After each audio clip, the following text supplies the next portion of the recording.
Container රථය දුම්රියේ ගැටි ලොරියකට සහ car රථයකටත් හානි කරයි. හුනුපිටිය දුම්රිය හරස් මාර්ගයේදී අද 21 අලුයම කන්ටේනර් රථයක් දුම්රියේ ගැටීමෙන් අනතුරක් සිදු වුණා. එම අනතුරේදී තවත් ලොරි රථයක් සහ කාර් රථයක්ද අනතුරට ලක්ව තිබෙනවා. මේ අතර දෙමටගොඩදී දුම්රිය මාර්ගයට ගසක් කඩා වැටීමෙන් කැලණිවැලි මාර්ගයේ දුම්රිය ධාවනයට බාධා එල්ල වී තිබෙනවා.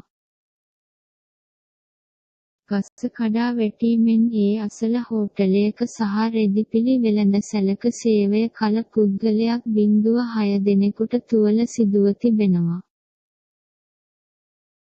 ඉන් තිදෙනෙකු කොළඹ ජාතික රෝහලට ඇතුළත් කර ඇති බවයි වාර්තා වුණේ.